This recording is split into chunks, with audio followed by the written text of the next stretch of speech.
சுத்தி சுத்தி நம்ம அக்கம் பக்கத்துல இருக்கவங்க எல்லாம் நம்ம சொந்தக்காரங்களா? நான் வேணா ஒண்ணு பண்றேன், இருங்க நான் போய் ஒரு எட்டு போய் பாத்துட்டு வந்துடுறேன். கத்தி என் கூட வா. நீ இல்ல நீ பரவாயில்ல வா, போய் பாக்கலாம் வா. எங்க கிளம்பிட்டீங்க? மாற மத்தியானம் போனான்டா, இன்னும் வரவே இல்ல. அதான் என்ன ஏதுன்னு பாக்குறதுக்காக போறாங்க.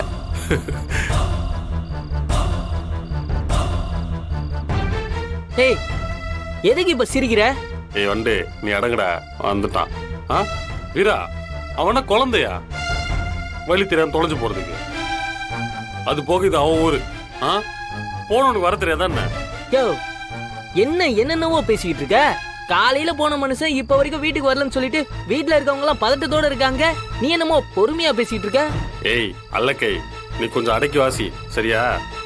சும்மா வீட்டுல இருக்கவங்கள பயமுத்திட்டு இருக்க. சூர்யா, இப்ப அவன் கேட்டதுல என்ன தப்பு இருக்கு? ஏற்கனவே நம்ம வீட்டுல நிறைய அசம்பாவிதம் நடந்துருச்சு. அப்படி இருக்கும்போது பயம் வரதானே செய்யும். சூர்யா, அவன் இந்த வீட்டு புள்ளடா. அவனை காணும் நாங்கெல்லாம் பதறிட்டு இருக்கோம். நீ கொஞ்சம் கூட பதட்டமே இல்லாம சிரிச்சு பேசிட்டு இருக்க. ஐயோ அத்தை, அவன் எங்க போனான்னு எனக்கு தெரியும். தெரியுமா? எங்க? வாசு கால் பண்ணான். ஊர் பசங்க எல்லாம் மாறின பாக்கணும்னு வாசு கூட்டு போயிருக்கான். ரொம்ப வருஷமா இந்த பக்கம் அவன் வரல. அதான் அப்படியே பசங்க கூட ஜாலியா சுத்திட்டு வருவானுங்க. என்னையும் கூப்பிட்டாங்க, நான் தான் போல. 7 வருஷம் பேசாத கதை எவ்வளவு இருக்கும். பேசிட்டு பொறுமையா வருவான். சும்மா இதுக்கெல்லாம் போய் பயந்துட்டு இருக்காதீங்க சரியா? அப்புறம் சேது பெரியப்பா பார்க்கணும்னாரு. நான் போய் அவரை பார்த்துட்டு அப்படியே ஆச்சியும் பார்த்துட்டு வந்துடுறேன்.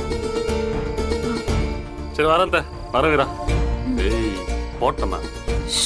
எப்பா, இப்பதான் மனசு கொஞ்சம் நிம்மதியா இருக்கு. இது வரைக்கும் இடத்துக்கு தானே போயிருக்கான். ஒரு வார்த்தை நம்ம கிட்ட சொல்லிட்டு போனா என்ன? இல்ல அவன் போன் பண்ணிருக்கான், அவன்கிட்ட ஏதாவது சொல்லலாம்ல. இந்த பையன் இன்னும் விளையாட்டுத்தனமாவே இருக்கான்.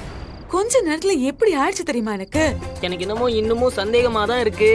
இவன் ஒருத்த சந்தேகமா இருக்குன்னு. ஏன்னா அவன் என்ன பொய்யா சொல்ல போறான்? நீ வா வீரா, எதையாவது குழப்பம். அவன் தான் பொய் சொல்லுவான், அவனை போய் நம்பிக்கிட்டு இருக்கீங்க.